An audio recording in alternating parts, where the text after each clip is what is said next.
अस्सलाम वालेकुम। हम 56th सेशन में हैं, page number 142, those of you who are wondering and those of you who are using the same edition. हम last time बात किए थे ताइफ विजिट की, and we finished from the lowest to the highest, the ascension of the Prophet sallallahu alaihi wasallam. And we continue that discussion the way she has continued it. हमारी तो बात होगी जितनी हमें करनी थी। अब इन्होंने कुछ और बातें करनी है तो ठीक है, वो भी कर लेते हैं। अब जब पढ़ ही रहे हैं तो सारा पढ़ लेते हैं। तो क्या ये सफ़र एक सपना था तब? लेज़ली हेजल्टन इंटेलिजेंट राइटर है, कोई क्लियर पोजीशन इजीली नहीं लेंगी। कहती सपना महज सपना थोड़ी होता है कभी कुछ। There was no such thing as simply a dream at that time. Dream की जो हिस्ट्री है वो खुद में बड़ी फैसिनेटिंग है। हमारे यहाँ इब्न सीरीन इसके एक्सपर्ट हैं। तो ड्रीम्स का अपना मामला अलग ही चल रहा होता है। ड्रीम्स को हम मुकम्मल तौर पे समझ भी नहीं पाए हैं कि है क्या है। कुछ हद तक समझते भी हैं थोड़ा बहुत। Freud was far from the first to recognize the symbolic weight of dreams.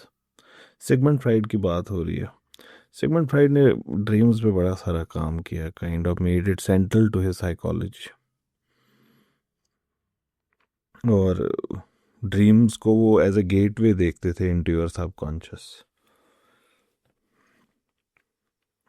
कहती फ्राइड ने ड्रीम इंटरप्रिटेशन भी नहीं इन्वेंट की, और the point she is trying to make कि जो ये ड्रीम्स के साथ हमारा उलझना है, इसको समझने की कोशिश करना है, ये इतना ही पुराना है जितना पुराना इंसान है। He invoked the new science of psychology to resuscitate an ancient practice in which sleep was understood not as a passive state. अभी हम नींद को कैसे देखते हैं, एज ए पैसिव स्टेट। लेकिन ये कह रही है कि फ्राइड ने क्या किया, सिगमंड फ्राइड ने उसको चेंज करने की कोशिश की कि ये एक एक्टिव स्टेट है। It is kind of a preparation, जिसमें आपकी रूह तैयार हो रही होती है for an active experience. That experience is a dream. और ये एक एंशिएंट प्रैक्टिस है, ये तमाम ट्रेडिशंस में, और बिल्कुल गलत बात नहीं कही है इन्होंने। लगभग तमाम ट्रेडिशन जिनसे मैं भी वाकिफ़ हूँ वहाँ पे ड्रीम्स की एक हैसियत है। ड्रीम इनक्यूबेशन कहते हैं इसको। ये ग्रीक और रोमन टाइम्स से ही बड़ा मशहूर रिचुअल था। आप खुद को पाक करते, प्यूरिफाई करते, आप रोज़े रखते, फास्ट करते, मेडिटेट करते एक प्रॉपर जगह पे, यूजुअली एक मस्जिद, एक temple, such a place, so that you would receive divine guidance in a dream. ये आप आज भी करते हैं। इस्तिखारा for example, you do it and you wish to meet the Prophet sallallahu alaihi wasallam in your dream. You wish all of these things, and it is something. अब modern इंसान, हम जैसे लोग, हमारे मामलात जैसे हैं, तो हमारे सपने भी फिर वैसे ही आते हैं। वो भी एआई की वीडियोस होती है ना, कि वो जो एआई का मजाक बनाने के लिए वीडियो बनती है, पीपल बी लाइक कि AI is going to take over the world, and meanwhile AI, फिर एआई की बनाई कोई वीडियो दिखा देते। Long before AI created videos, our dreams, कुछ भी हो रहा होता है हमारे ड्रीम्स। मॉडर्न मैन की ड्रीम्स तो दे आर लाइक अल्लाह ही बचाए कि क्या चल रहा है, कभी भी कहीं भी कुछ भी। एक बार मैं एनरिके को बचपन में घुमा रहा था अनंतनाग में, गलियों में से, पता नहीं नादान परिंदे देखा था उस दिन, क्या देखा था। जी याद है, बचपन में छोटे थे तो क्रिकेट वर्ल्ड कप चल रहा था, तो जैक कैलिस हमारे किचन में बैठा था। प्रॉपर कश्मीरी की तरह। और फिर किचन में क्रिकेट खेलने लगे। क्या सपना था, किचन में क्रिकेट खेल रहे हैं। तो ऐसे अजीबोगरीब सपने मॉडर्न इंसान को आते हैं कि क्या ही कहें। शुक्र अल्लाह का कि अब बेहतर हाल है। एनीवेज, तो डीम इंक्यूबेशन तो इंसान खुद को प्योरीफाई करते थे, फास्ट करते थे, इबादत करते थे, मेडिटेट करते थे, and they would sleep in the temple precinct ताकि डिवाइन गाइडेंस हासिल हो। और थ्रू आउट फिर उसके बाद वाली दुनिया में भी अगर आप बाइबल उठाएं, ड्रीम्स मैनिफेस्टेशन है खुदाबंदी की, डिवाइन की। ये कोट करते हैं बाइबल को, if there be a prophet among you, I the Lord will make myself known to him in a vision and will speak to him in a dream. ऐसे ही होता आ रहा है, हमेशा से ऐसे ही हुआ है।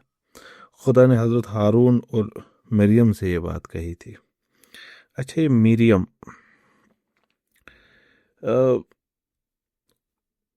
हज़रत मरियम को, नॉट दिस मरियम, हज़रत मरियम, Mary the mother of Jesus इस्लाम, उनको कुरान में उख्त हारून, हज़रत हारून की सिस्टर, ये कहकर बुलाया गया है। हज़रत हारून की सिस्टर मरियम भी है। तो हुज़ूर सल्लल्लाहु अलैहि वसल्लम के दौर में कुछ लोगों ने मुसलमानों से कहा कि your prophet has confused Mariam the sister of Aaron with Mariam. और इनमें तो सेंचुरीज का डिफरेंस है इनमें। तो फिर हुज़ूर सल्लल्लाहु अलैहि वसल्लम ने फरमाया कि ऐसी बात नहीं है। यहाँ पे हज़रत मरियम, क्योंकि they were kind of questioning her character, तो they were talking about the family she was belonging to. You belong to the family of Haroon, हज़रत हारून। तो मुझे इससे बात वो याद आ गई। खैर, हज़रत यूसुफ वो ड्रीम इंटरप्रेट करते थे, और यही अदा ने उनको सीनियर काउंसलर बनाया फ़िरौन के यहाँ। अच्छा, आप सोच रहे हो कि हज़रत यूसुफ के यहाँ फ़िरौन कैसे आ गया? फ़िरौन टाइटल है, ये नाम नहीं है। हज़रत मूसा के वक़्त के जो फ़िरौन था, वो दी फ़िरौन बन के फ़िरौन रह गया। दी फ़िरौन, otherwise it's a title, pharaoh कहते हैं इसको। तो हज़रत इब्राहिम, हज़रत याकूब, हज़रत सुलाइमान, and the list goes on, they were visited by God when they were asleep. फिर ये कुछ बुज़ुर्ग जो क्रिश्चियन ट्रेडिशन के हैं, saint Joseph, saint Paul, they were also visited by God when they were asleep. और ये ट्रेडिशन आगे बढ़ता है और तलमूद में भी ज़ाहिर होता है। तलमूद का हमने अर्लियर डिस्कशंस में ज़िक्र किया है, यहूदियों की ये किताब है, जहाँ पे यही बताया गया है कि जो आपके सपने हैं, these are kind of a conduit, a channel to divine wisdom. Midrash के हिसाब से during sleep the soul departs and draws spiritual refreshment from on high. ये बड़ा नज़दीक है हमारे यकीन के, हमारा यही यकीन है। अल्लाह ताला फरमाते हैं इसके बारे में कुरान में कि हम नींद में आपकी रूह को आपसे जुदा करते हैं। तो इसी वजह से नींद को हम मौत ही बुलाते हैं। हम भी कहते हैं ना कश्मीरी में, निंदर छे मोतिन बेने, कर याद अल्लाह अल्लाह। तो निंदर छे मोतिन बेने, निंदर, नींद, छे मोतिन बेने, मौत की बहन है। मौत में रूह आपके जिस्म से निकाली जाती है, फिर वापस नहीं देते। नींद में उसको निकाला जाता है, लेकिन फिर वापस भी लौटा दी जाती है। तो इस वजह से नींद इम्पॉर्टेंट भी है। Then if that is the case कि नींद में your soul goes back to the divine and in that process gets refreshed, then I must say it is a very important part of your spirituality कि नींद मुकम्मल हो। तो इसी वजह से जब नींद मुकम्मल नहीं होती, इंसान रिफ़्रेश फील नहीं होता। तो नींद भी इम्पॉर्टेंट है। बाद के जो यहूदियों के ट्रेडिशन है, वो शीलात हलोम, लिटरली इसके माने है ड्रीम क्वेश्चन। इसको दे वुड मतलब पुट इन गुड बुक्स, अच्छी बात है ये। मिस्टिकल एस्पेक्ट जो ड्रीम्स का है, ये 13th सेंचुरी फाउंडेशनल टेक्स्ट कबल्ला का। कबल्ला इज यहूदियों का सूफिज्म, एक तरीके का मिस्टिकल ट्रेडिशन उनके यहाँ। उनकी फंडामेंटल टेक्स्ट जोहार, उसमें ड्रीम्स का जो मिस्टिकल एस्पेक्ट है इसको इनकॉर्पोरेट किया गया है। कब्बाला का एग्जैक्ट प्रोनाउंसिएशन क्या है आई डोंट नो। और ये टेक्स्ट हज़रत जिब्रील को सेंट्रल मानता है इसमें, as the master of dreams. हज़रत जिब्रील, यही खुदा और इंसान के बीच का लिंक है, हज़रत जिब्रील इस टेक्स्ट के हिसाब से। एंड फॉर हुजूर सल्लल्लाहु अलैहि वसल्लम ही वाज डेफिनेटली दैट। एक स्टोरी एक कबालिस्ट मास्टर इसाक लूरिया की है, जहाँ पे हज़रत जिब्रील उनके सामने सपने में आते हैं कलम लेकर। मुसलमान फिलासफर्स और इनके बुज़ुर्ग, उन्होंने भी इस ट्रेडिशन को ज़िंदा रखा और इसको डेवलप करने में बड़ी उन्होंने भी काम किए। उसमें से सबसे बड़े ग्रेटेस्ट में से एक हैं हज़रत इब्न अरबी। हज़रत इब्न अरबी हमारे दीन की सबसे बड़ी हस्तियों में एक है, if not among the Sufis, he is the biggest, if not among all. तो इनकी फुतूहात मक्किया इज़ ए लैंडमार्क टेक्स्ट, बहुत ही बड़ा टेक्स्ट है, मैग्नम ऑपस इब्न अरबी। ये कुछ फिगर्स हैं जो लिटमस है जानने का कि कुछ होता है ना litmus test. Litmus test use करते हैं हम एसिड और बेस में फ़र्क जानने के लिए। तो कुछ लोग लिटमस टेस्ट होते हैं खुद में सही और गलत में फ़र्क जानने के लिए। अगर आप किसी इंसान को देखेंगे हज़रत इब्न अरबी के बारे में कुछ बुरा बोलते हुए, बुरा का मतलब नहीं है तनकीद, बुरा का मतलब है जैसे गाली देना, वो वाले वर्ड्स यूज़ करना जो हमारे यहाँ जैसे यजीद के लिए यूज़ होंगे, फ़िरौन के लिए यूज़ होंगे। ऐसे वर्ड जैसे जिंदीक बोलता है कोई, काफिर बोल देता है। If you see anyone using such words for इब्न अरबी, अल्लाह ताला ने आप पे रहम किया, आपको समझ गया this is not where I should be. अगर आप किसी को खामोश देखेंगे, that is still a place you can be. अगर आप इनकी तारीफ़ करते देखेंगे किसी को, that's where you want to be. हमारे यहाँ दीन उन शख्सियात ने लाया जो इस दीन को प्रैक्टिस करते आ रहे थे हुज़ूर सल्लल्लाहु अलैहि वसल्लम के वक्त से। तो शुक्र अल्लाह का कि ऐसा हुआ और हमें ये बात पता चली कि हमारे बुज़ुर्गों में से एक है। अदरवाइज़ इनके बारे में जितनी बातें हैं माशरे में, तो फिर इंसान कभी राय ही ना बना पाए। तो इस वजह से हम पे अल्लाह ताला ने बड़ी मेहरबानी की कि जिनको हम मानते हैं वो इनको मानते थे, तो हमारे लिए मामला ख़त्म हो गया। इब्न अरबी 12वीं सदी की बहुत बड़ी हस्ती। और इब्न खल्दून 14th सेंचुरी की। ये बड़े एक्सटेंसिवली लिखे हैं आलमुल मिसाल के बारे में। आलम मिसाल, आलम मिसाल सूफिज़म में एक अननोन टर्म नहीं है, सूफीज़ के लिए एक कॉमन टर्म सी है। They would use it.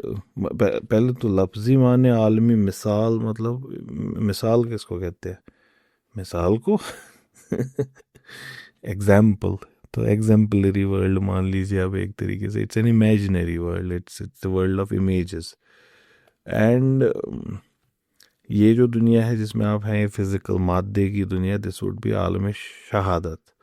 And then there would be the spiritual world, आलमुल अरवाह। और इन दोनों के बीच में कहीं पे आता है ये आलम मिसाल। ये हमारी फ़िज़िकल दुनिया जो मादे की बनी है, मैटर की बनी है, ये उसकी तरह नहीं है। और ना ही ये प्योरली एब्स्ट्रैक्ट और स्पिरिचुअल है। तो इसको आप ऐसे सोचिए कि इसको सोचना पहले टफ है, but I try my best. एक आप सोचिए ज़रा खुद के बारे में। इस वक्त आप खुद को छुए ज़रा। You have this physical body that is you, there is a proper shape and it's made of matter, nothing can pierce you. Now think of your concept, the concept of Harun, the concept of Andalib, the concept of Shakir, that is purely spiritual. अपनी रूह के बारे में सोचे ज़रा एक minute, वो कैसी होगी, जहाँ पे भी होगी, जैसी होगी, that would be purely spiritual. There would be no shape, there would be no form. ये concept है आपका, ये वजूद है आपका, your being. अब इसके बीच में देखिए सपने में शाकिर कैसा होता है। शेप होती है प्रॉपर, हर मामले में वो ऐसा ही होता है जैसे इस वक्त है, but kind of spiritual. You can go through that शाकिर, ठीक है। तो दैट इज़ आलम मिसाल का शाकिर। So it would have form, it would have images, that would have a shape, that would have an appearance, but they would not have any physical substance. That is आलम मिसाल। और यही वो आलम है जहाँ पे सपने होते हैं। यहीं पे आपकी रूह spiritual beings, spiritual symbols, divine messages, messengers etcetera इनसे मुलाकात करती है। यहीं पे पैगंबर, they would also receive there visions, they would also receive revelations in symbolic form. तो हमारे यहाँ सूफिज़म में ये बहुत इम्पॉर्टेंट रोल अदा करता है। तो उनके यहाँ ये लेकिन फैंटेसी नहीं है सूफीज़ के यहाँ, ये एक रियल हकीकी, दैट मीन्स मेटाफिजिकल रियलिटी है इसमें, जिसको आप एक्सेस कर सकते हैं properly. Now the only way to access it would be through spiritual purification. Otherwise मेरी तरह आप जैक कर्ल्स के साथ किचन में बैठे हैं, फेरन पहना था जैक कर्ल्स ने, ठीक, अदरवाइज ऐसा ही मामला हो जाएगा आपके साथ। तो हमारे जो बुज़ुर्ग होते हैं, अवलिया होते हैं, they would see truths in this world जो हमारे ऑर्डिनरी परसेप्शन से वेल्ड होते हैं, उन पे पर्दा लग गया होता है। बड़ी हस्तियां हैं, कोई अगर आपको फिर से इसको लगे ना डिस्कार्ड करते हुए हंसे, उसको तब इस दीन के बारे में कसम से कुछ नहीं पता। मतलब मैं कह रहा हूँ इसको टू इट्स एक्सट्रीम पोजीशन कि उसको कुछ भी नहीं पता। मुल्ला सदरा से बड़ी कुछ ही हस्तियाँ हैं इस दीन में, बहुत कम हस्तियाँ।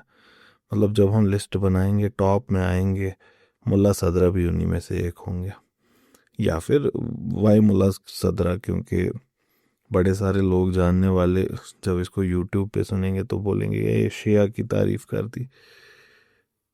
तो मुझे तो उससे कोई फ़र्क पड़ता नहीं है, तारीफ़ के लायक अगर है तो करेंगे। मुल्ला सदरा हमारी ट्रेडिशन की एक हस्ती है, इसमें शिया सुन्नी नहीं है। हज़रत सोहरावर्दी, उनका क्या कहना, तो वो भी बहुत बड़ी हस्ती है। अब वंस अगेन डिसएग्रीमेंट्स एवरीवेयर, उनका इल्यूमिनेशन वाला कंसेप्ट पे lot of people would question, but then still a very big name in our tradition. तो they also spoke in great detail about this आलम मिसल। इन्होंने इब्न अरबी और इब्न खल्दून बोला तो हमने और दो उसमें ऐड कर दिए। और ये आलम मिसाल, does it not ring the bells of अफलातून, प्लेटो? प्लेटो के अंदर इसकी हिंट्स आपको मिलेंगी जब वो थ्योरी ऑफ फॉर्म्स के बारे में बात कर रहे हैं। कहते हैं कि हमें कैसे पता कि ये ट्रायंगल है, क्योंकि आलम मिसाल में हमने ट्रायंगल देखा होता है, और फिर यहाँ पे हम क्या करते हैं कि अच्छा ये तो वैसा ही है। तो when he is explaining the things of the world, कहते हैं हकीकी असली चीज़ें तो आलम मिसाल में रखी हुई हैं। थ्योरी ऑफ फॉर्म्स इसको कहते हैं। अगर आप इंटरेस्टेड है, प्लेटो ने एक्चुअली क्या कहा था, मेरी उस पर सीरीज़ है यूट्यूब पे अवेलेबल, तो उसके पहले 2-3 लेक्चर्स प्लेटो पे हैं, उसमें डिटेल में डिस्कस हुआ है। तो ये जो आलम मिसाल है, इब्न खल्दून लिखते हैं कि अल्लाह ताला ने नींद बनाई हम सब के लिए ताकि हम थोड़ा सा इसको चखें, इस आलम मिसाल को। ये आंखें हैं, ये बड़ा इंटरेस्टिंग है। ये जो हमारी सेंसेस है, ये kind of they seem to be windows to the world. एक मैं हूँ जो इस जिस्म के अंदर है, और एक कायनात है जो बाहर है। और विंडो है मेरी आँख, मेरे कान, जो हम दोनों को कनेक्ट करते हैं। बाहर आवाज़ आती है, वो मुझ तक मेरे कान से पहुँचती है। बाहर कोई चीज़ होती है, मुझ तक मेरी आँखों से पहुँचती है। What a beautiful thing, they act as windows, but there seems to be a veil on them. They only know things as they appear to them. They can never know how things actually are. And how would we know? How would we ever know? तो अल्लाह ताला ने नींद एक ज़रिया बनाया आम इंसानों के लिए, ताकि वो अपनी इन आँखों से पर्दा हटा सके, वो देख सके जो इस कायनात में मुमकिन नहीं है, ये ज़ाहिरी दुनिया में। And they would thus gain higher forms of knowledge. अब इस आर्ट को रिफ़ाइन करना है। हुज़ूर सल्लल्लाहु अलैहि वसल्लम ने फरमाया कि मैं ख़ातिमुन नबीय्यीन हूँ, ख़त्म हो गया नबूवत मेरे साथ, फिनिश, फुल स्टॉप। कोई वही नहीं आने वाली है, अब कोई वही नहीं आने वाली। अब अगर आ सकता है तो किसी नेक इंसान को एक अच्छा सपना। दैट मीन्स अच्छा सपना is our final gateway to this realm, the realm of divine in this modern world. और उसका प्रीकर्सर क्या है, उसका उसूल क्या बयान हुआ? उसका उसूल बयान हुआ एक अच्छे इंसान को। तो अच्छा इंसान बनने की ज़रूरत है, फिर अल्लाह ताला अच्छा सपना भी दिखाएंगे इंशाअल्लाह। तो ये वो जगह है आलम मिसाल। काफ़ी सारे अहादीस भी हैं, हुज़ूर सल्लल्लाहु अलैहि वसल्लम से रिवायतें, जहाँ पे वो सिखाते हैं कि how you should purify yourself and do इस्तिखारा। कुछ देर पहले हमने जिक्र भी किया इसका कि जब आप अल्लाह ताला का डायरेक्ट, अब खुदा का ही ओपिनियन चाहिए, इंसानों से नहीं हो पाया, तो आप इस्तिखारा करते हैं and you would have an inclination of heart और you might have a dream once again. तो ये एक नेमत है अल्लाह ताला की, ये सपना हमारा, और हम इसी से क्या बोले, हमने मुंह फेर लिया है सपनों से। दो तरीके से, एक तो नींद हमारी मुकम्मल हो ही नहीं पाती और उस वजह से सपने भी नहीं होते, और फिर हमने ख़ुद को ऐसा बनाया है कि हमारे सपने भी हमारी तरह एब्सर्ड होते हैं। कुछ भी देखते हैं हम सपने में, लिटरली कुछ भी देखते हैं सपने में। कितना अच्छा होता कि हम अच्छे होते और हमें अच्छे सपने आते। तो खैर, अब है जो है। But in the days immediately after night journey, even Muhammad's closest followers were nervous about it सल्लल्लाहु अलैहि वसल्लम, कि ये नहीं कहना किसी से आप। अच्छा, ये इसको ऐसा रंग देती हैं कि दे वर नर्वस, कि ये लोग इसको लिटरल समझेंगे कि ये जो आपको रोया हुआ है, सपने में देखा है आपने। लेकिन ये हमारे लिए लाफेबल है ये बात कहना कि इस बात पे क्यों नर्वस होगा कोई, क्या किसी को ये सपना बोल दिया तो। बात ये तभी होगी जब आप ये लिटरली किए हुए हैं, आगे आप देखेंगे भी। खैर, हुजूर सल्लल्लाहु अलैहि वसल्लम insisted, he spoke about it nonetheless. सपना होता तो शायद ना बोलते। And reaction was exactly as anticipated. ये तो एब्सर्ड बात है, ओपोनेंट्स ने कहा हमारे कारवानों को महीने लगते हैं और ये शख्स कह रहा है कि ये यरूशलेम एक रात में होकर आ गए। You see, this is talking about a physical journey. You would not see any response recorded where Muslims would have responded कि ये तो सपने की बात हो रही थी, सपने में तो 1 मिनट में हम मून पे होकर आते हैं। तो खैर,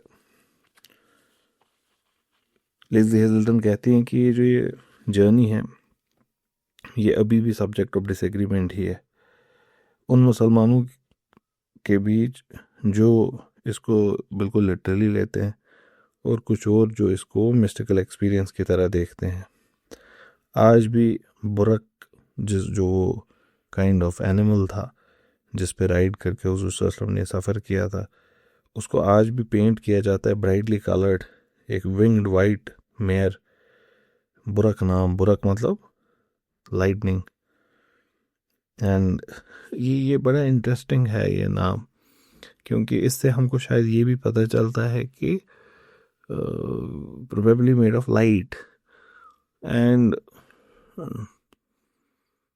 if the prophet was in that realm where he was traveling at the speed of light, then all of this makes sense that he would at once have been in Jerusalem, at once been in heaven, and at once came back.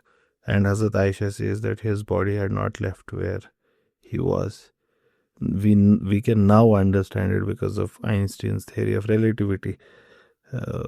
If you travel that fast, I don't know physics इतना कि मैं इस पे ज़्यादा devil कर सकूं या इसके बारे में बात कर सकूं, बट आई एम सर्टन कोई नायक होंगे कहीं पे जिन्होंने रिलेटिविटी इन कुरान वाला कुछ बनाया होगा वीडियो, जिसको आप सुन के थोड़ा सा सेंस बना सकते हैं मैंने अभी क्या कहा। बड़े सारे मुस्लिम होम्स में बुरक की ड्राइंग्स भी होती है, Asia, north Africa, middle east में। डिटेल्स डिफरेंट होते हैं डिपेंडिंग अपॉन फोक आर्ट और ट्रेडिशन लोगों के। कभी कभार इनकी wings they are magnificently extended peacock feathers. यहाँ तक कि इस्लामिक कंजर्वेटिव सर्कल्स में ह्यूमन रिप्रेजेंटेशन पे बैन है, लेकिन बुरक को कभी कभार एक ब्यूटीफुल वुमेन्स फेस दिया जाता है, and then she is shown as spanning between the dome of rock and minarets of Mecca. जबकि आयरॉनिक ये है कि दोनों चीज़ें उस वक्त तो मौजूद थी नहीं, लेकिन चले लिज़ी हेज़ल्टन का सार्काज़म एक साइड, लेकिन इस वक्त तो हमको पता है किन दो चीज़ों की बात हो रही है। But for the most part ये जो बुरक की इमेज है इसको लिटरली कोई नहीं लेता। ये कंक्रीटाइजेशन है of what can not be made concrete. जिसको लफ्ज़ों में डाला नहीं जा सकता उसको लफ्ज़ों में डालने की एक कोशिश है, जिसकी तस्वीर खींची नहीं जा सकती उसकी तस्वीर खींचने की ये कोशिश है। ये ट्रांसलेशन है एक मेटाफिज़िकल की इनटू फिज़िकल। ये ऑफन बहुत ज़्यादा डिस्टॉर्टिव होगा। ये यहाँ पे एक बहुत खूबसूरत लेसन है हमारे लिए। जिस बात को लफ्ज़ों में बयान ही नहीं किया जा सकता उसको अगर लफ्ज़ों में बयान करे कोई, तो यू कैन अंडरस्टैंड बहुत डिस्टॉर्शन होगा उस कॉन्वर्सेशन में। There would be a lot of distortion that would take place. You would have to bend rules and then speak about it. और उसके बावजूद अगर ये हकीकत है कि he would have to distort a lot, तो वो उसको बयान ही कहाँ कर रहा है। लफ्ज़ तो उसकी मीनिंग को बिगाड़ रहे हैं जो वो कहना चाह रहा है। तो जो भी मैं कहना चाहूँ बर्बाद करे अल्फाज मेरे। इस वजह से दीन के जो सबसे बड़े ट्रुथ्स हैं, जो दीन अपनी असलियत में है, जो इसका नस है, जो इसका कोर है, that is to be felt, that is to be felt. तो then just read. Helen Keller एक बड़ी अजीम हस्ती है, अंधी थी, बहरी थी और गूंगी भी थी। तो उनसे मुंसलिक एक कोट है, बचपन में मेरा फेवरेट था, मोस्ट फेवरेट। अभी भी I would say if I have to place my favourite quotes तो this might be there, if not the first then definitely among top 2-3। She said, "The best and the most beautiful in this world cannot be seen or even touched. They must be felt with the heart." अब वो खुद अंधी थी और बहरी थी, तो you can make more sense of this quote now कि उसको दिल से महसूस करना पड़ता है। तो इश्क है फॉर एग्ज़ाम्पल, ये हमारे सबसे खूबसूरत इमोशंस में से एक है। करे ज़रा इसको बयान लफ्ज़ों में है क्या, बहुत मुश्किल है। इसको महसूस ही करना पड़ेगा, किसी दिन हो जाए तो बात करेंगे हम भी। या खूबसूरती को लफ्ज़ों में बयान करना कि होता क्या है खूबसूरती। पोस्ट मॉडर्निस्ट का तो यही प्रॉब्लम है ना कि इसको बयान करो। लेकिन जब खूबसूरती इंसान देखता है तो खुद पता चल जाता है कि ये मेरे साथ क्या हुआ, ये मैंने क्या देखा। वाह, what a beautiful thing I saw. तो these amazing things, God knows why, but God has kept them like this. तो this is that concretization of what is metaphysical, and the same might be said for the journey itself. सवाल ये नहीं है कि हुजूर सल्लल्लाहु अलैहि वसल्लम actually did he fly physically to यरूशलेम और नॉट। असली में सवाल है what does it all mean. यहाँ पे I seem to be agreeing with her कि असली सवाल ये जो बहस है हमारी फिजिकल नॉन फिजिकल की, ये हमें दूर ले जाती है उस डिवोशन से जो हमें असली में दिखाना चाहिए। हज़रत याकूब का जो सपना बुक ऑफ जेनेसिस में है उसमें भी एक लैडर है, but where Jacob remained sleeping at the foot of the ladder, हुजूर सल्लल्लाहु अलैहि वसल्लम टुक इट। और हुजूर सल्लल्लाहु अलैहि वसल्लम बयान करते हैं that to which a dying man looks, उसकी तरफ। तो लेज़ली हेजल्टन कहती है कि वॉज ही फीलिंग एज दो ही वॉज डाइंग। अब ये जो ये बात है वॉज ही फीलिंग एज दो ही वॉज डाइंग, इसके दो मीनिंग्स हैं। एक इमीडिएट हालात हुजूर सल्लल्लाहु अलैहि वसल्लम के, ताइफ का incident, withdrawal of protection, hurling of insults, physical violence और इंजरी का अंदेशा, ही वॉज डाइंग। दूसरा, was it a reminder of the first Quranic revelation where he felt as if he was dying? ये तो वैसा ही incident हो रहा है। इट इज गारे हिरा part 2। Was this the death of the self जो तमाम मिस्टेक्स आर yearning for? वो चाहत टू yearn, वो ना, that yearning to meet God, was it that kind of death? Or did it seem as though his soul has left his body, kind of hovering above it and looking down upon it, जो near death experiences होते हैं वैसे? Could there even have been some element of reaching beyond death to his most beloved wife, जिनको उन्होंने अभी अभी खोया था, या फिर अंकल को अपने? जो भी है, सर्टनली ये जो नाइट जर्नी है ये बड़ी सिंबॉलिक है साइकोलॉजिकल टर्म्स में। और वो भी जब ये तब हुआ जब हुजूर सल्लल्लाहु अलैहि वसल्लम अपनी ज़िंदगी में मोस्ट वल्नरेबल टाइम पे थे, and sure of his mission but deeply unsure as to where it would lead him. ऐसे मौके पे आए। मेरा पर्सनल एक ओपिनियन है इस पे कि व्हाई डिड इसरा एंड मेराज take place at this moment? I believe it is not hijra that is वो turning point. I believe personally it is Isra that is the turning point. I believe this is the moment where the time of दावा ends. जो दावत दी जा रही है इस दीन की, लोगों को बुलाया जा रहा है दीन की तरफ, ये वो मौका है जब वो ख़त्म हो जाता है। एंड नाउ इसके बाद अब फैसला होगा तलवार से ही, और हक और बातिल के बीच में जो अब लड़ाई होगी उसमें अब हक जीतेगा। ये अल्लाह ताला के तरीक़ों में ही रहा है, ये ऐसे ही हुआ है। कौम लूत में भी ऐसे ही हुआ, हज़रत इब्राहीम के वक़्त पे ऐसा ही हुआ। हज़रत मूसा ने भी बताया लोगों को, फ़िरौन और उसके लोग नहीं माने, फिर यही हुआ, उनके साथ कुछ मामलात हुए। हर जगह ऐसा ही हुआ। हज़रत शुएब ने अपने लोगों को बोला, आद और सामूद के साथ ऐसा ही हुआ, लोग नहीं माने, उनके मामलात फिक्स हो गए। यहाँ भी ऐसा ही होना था। और इस मौके पे बेहद ज़रूरी है कि इस सारे में जो सेंट्रल फिगर है, विच इन दिस केस इज़ हुजूर सल्लल्लाहु अलैहि वसल्लम, उनके यकीन को उसके आखिरी दर्जे पे पहुँचाया जाए। ये पीपल ऑफ यकीन ही है। याद करें हज़रत इब्राहीम ने अल्लाह ताला से बोला इसमें ज़रा जान भरे। इसका मतलब नऊज़ुबिल्लाह माज़अल्लाह ऐसा नहीं है कि हज़रत इब्राहीम को यकीन नहीं था कि अल्लाह ताला ये कर पाते हैं या करते हैं। वो उसको हक़्क़ुल यकीन तक पहुंचाना चाह रहे थे, हतमी दर्जे पे। तो हुजूर सल्लल्लाहु अलैहि वसल्लम को अल्लाह ताला ने दिखा ही दिया कि ये जिसकी आप बात करें इसको जन्नत कहते हैं, ये है दोज़ख, ये है वो पैगंबर जो आपकी साइड खड़े हैं, बेफिक्र रहें।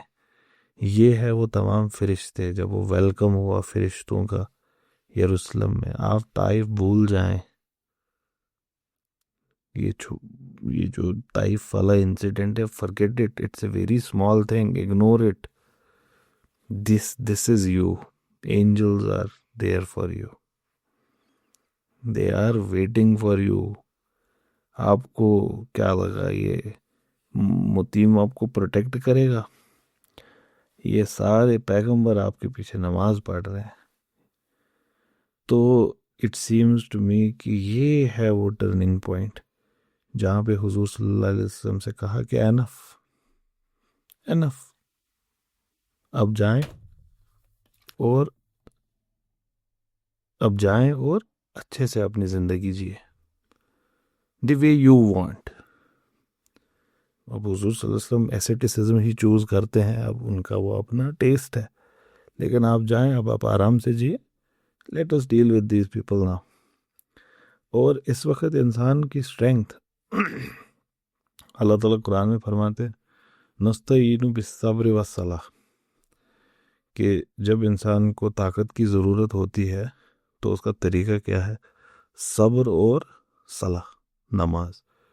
मुझे ऐसा लगता है, मैं ये सारा स्पेकुलेट कर रहा हूँ, ये मैं पहले ही बता रहा हूँ, ये वक्त है जब शायद हुजूर सल्लल्लाहु अलैहि वसल्लम पे क़यामुल लैल भी फ़र्ज़ कर दी गई थी।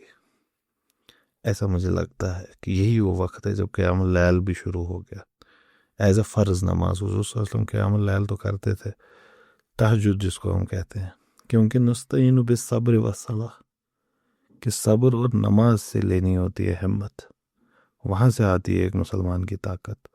तो हुजूर सल्लल्लाहु अलैहि वसल्लम सबसे बेस्ट एग्जाम्पल हमेशा पुट फॉरवर्ड करते हैं, तो वो 5 ही नमाजें नहीं, रात की नमाज। और इसको ऐसे ना देखे बिल्कुल भी कि ये रात की नमाज है।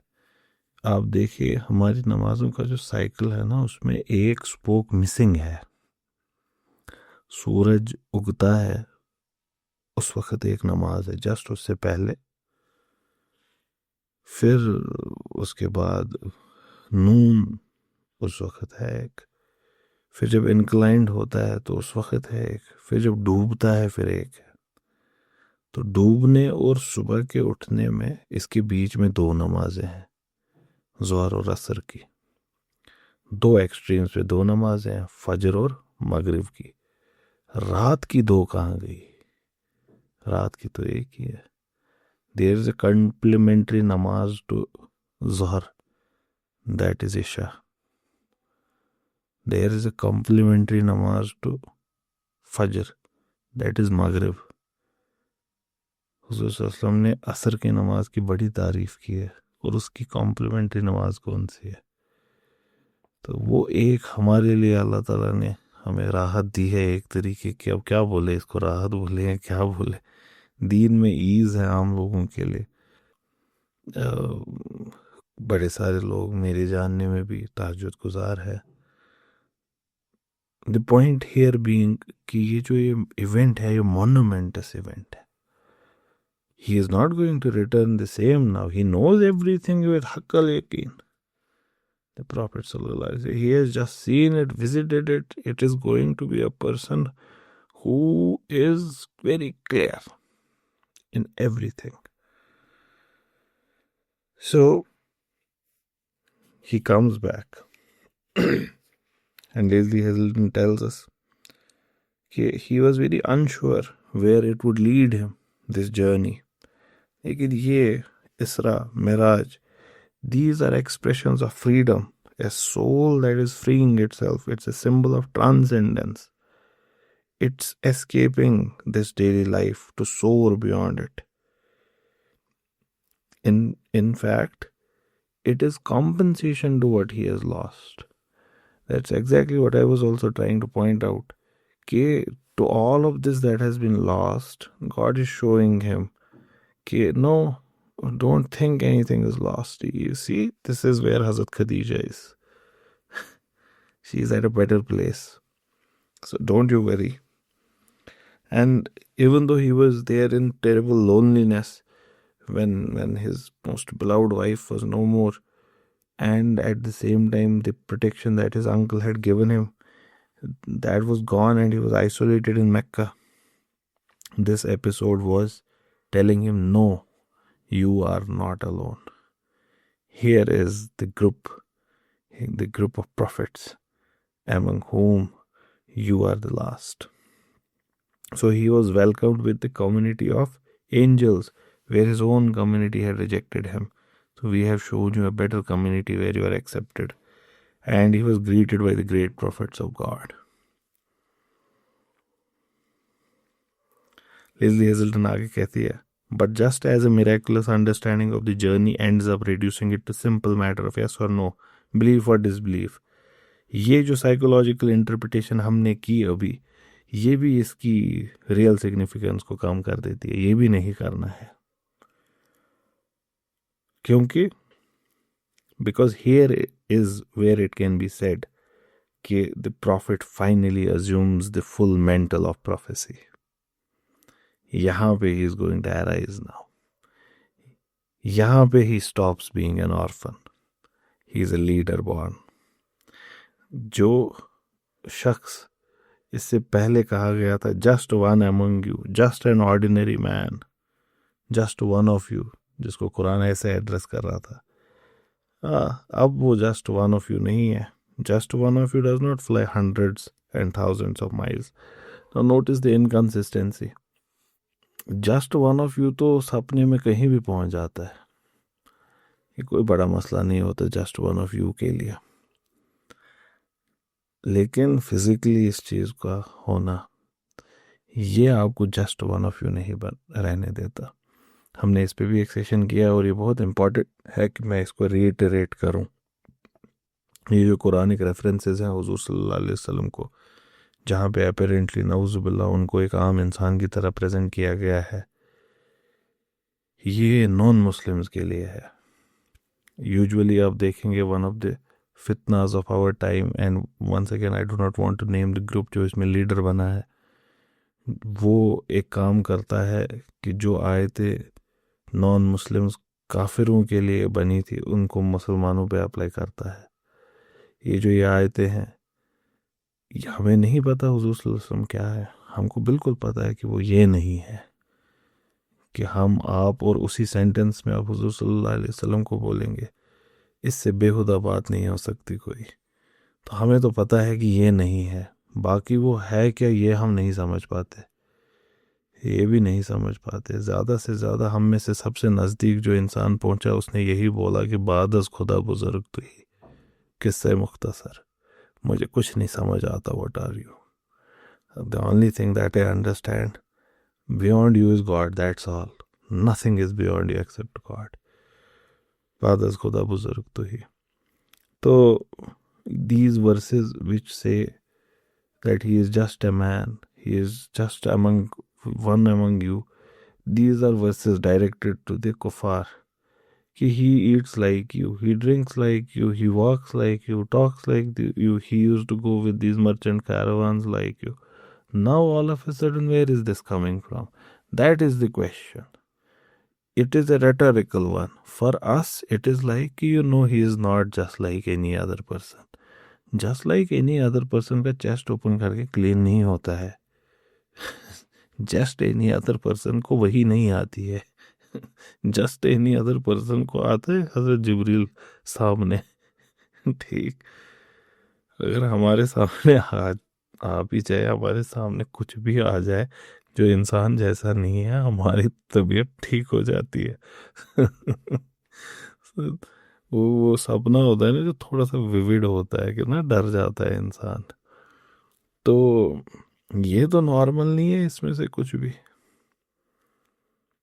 ये तो इसमें से कुछ भी नॉर्मल नहीं है.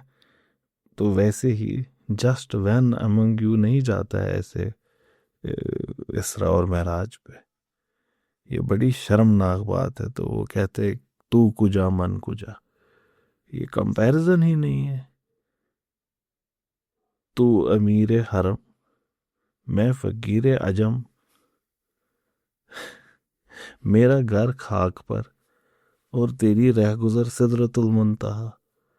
तू कुजा मन कुजा, हम मिट्टी पे रेंगने वाले लोग, यहाँ बशर की सरे अर्श मेहमान नवाजी हो रही है, और ये बेगैरत बेशरम बेहया कहता है कि मेरे और इसमें फर्क नहीं है कोई। नाउज़ुबिल्लाह, ये बेशर्मी की हद है, ये एरोगेंस की हद है, ये कल्ब की एरोगेंस है। लफ्ज़ों में रसूलुल्लाह सल्लल्लाहु अलैहि वसल्लम पूरा होगा, लेकिन कल्ब ये तस्लीम करने को रेडी नहीं कि अल्लाह ताला ने किसी को ये दर्जा भी दिया है। तुम तो शफ़ी नहीं हो आखिरत में, मैं तो शफ़ी नहीं हूँ आखिरत में, शफ़ीउल मुज़निबीन तो यही है। ये हैसियत तो किसी और को नहीं है। अल्लाह ताला ने खुद को बोला रहमान हूँ मैं, रहीम हूँ मैं, फिर इनको बोला रहमतुल लिल आलमीन है। तो not like others, but we understand as well at the same time what it means to call him human, because he is human.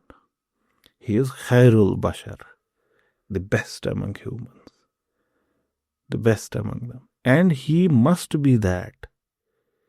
He has to be that, because he could not have been an angel. Why? Had he been an angel, अल्लाह बचाए, अल्लाह बचाए, अल्लाह माफ़ करे, समझाने के लिए कह रहा हूँ, हमारे लिए कोई इस्तेमाल ही नहीं था तब उनके उसवे हसना का। हम तो हर बात पे बोलते थे कि फरिश्ता ऐसा कर सकता है। उनके तमाम लेसन्स को हम ऐसे ही डिस्कार्ड करते थे कि उनका खूबसूरती से बात करना, हम बोलते फरिश्तों का तो तरीका ही ऐसा होता है, हम तो इंसान हैं। उनकी जहानत हम रिजेक्ट कर देते, फरिश्ते कर सकते हैं ऐसा, हम थोड़ी कर सकते, हम तो अलग मखलूक है। उनका लोगों को तवज्जो देना, उनका मोहब्बत से पेश आना, शफकत से पेश आना, बच्चों के साथ खेलना कूदना, ये सारी चीज़ें उनका, his hunger and his noble eating, we could never have made sense of it if he was angel in the literal sense of the term. So we would not have. So God says, we have sent a man like you, and in him we have placed beauty of highest order, uswa hasana, so that you might follow that. So in that sense he had to be a human, but nothing like any other. बाद इस खुदा बुजुर्ग तो ही। तो he is no longer a passive recipient anymore. He has ascended into divine presence. He is not like any other now. He flies, he ascends, he prays with the angels, he speaks with the prophets. He is no more like just any other person. तो चाहे physical था, चाहे visionary था, चाहे waking reality थी, चाहे dream reality थी, इसरा और मिराज एक रेडिकल चेंज है। यहाँ पे he is going to understand himself not just as a messenger but as a leader. यहाँ है जहाँ पे अब फ्यूचर में कोई डाउट नहीं है। यहाँ पे he is throne into future, he is projected into future. जैसे हज़रत याकूब को खुदा ने उनके सपने में कहा था, thy seed shall be the as the dust on earth, हर जगह होगा, and thou shalt spread abroad to the west and east, to the north and south. ये है वो मोमेंट हुजूर सल्लल्लाहु अलैहि वसल्लम के, a promise of a future that is going to hold.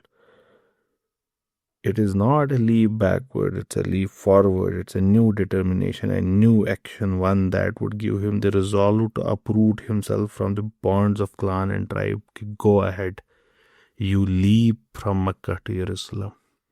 It is that symbol. To fully commit himself to this radical implications of the message. कि यह बात छोटी मोटी नहीं रही, ये बात अब बहुत बड़ी है। जैसे वो बुरक leaves Makkah, leave Makkah.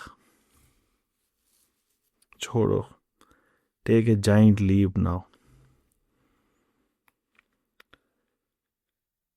इनके जो सबसे क्लोजेस्ट टाइज थे, हज़रत खदीजा, हज़रत अबू तालिब, वो तो देवर इर्रिवोकेबली ब्रोकन बाय डेथ।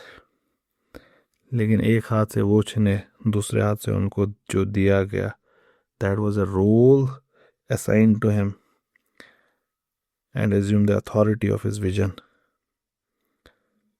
जितना भी कोल्ड हार्टेड किसी को ये लगे, लेकिन हकीकत ये है कि ये तमाम चीज़ें जो हो रही हैं, दैट इज़ शोइंग हिम कि वो जितने भी शैकल्स थे जो आपको बांध के रखे थे, they are no more, and you now have to leap into this new world that is going to come. Everything that tied you to this land is not there anymore, and you must take a journey now, a journey beyond Isra and Miraj as well, a new journey into the new world. What was the new journey? How did it unfold? We would look at next session, inshallah.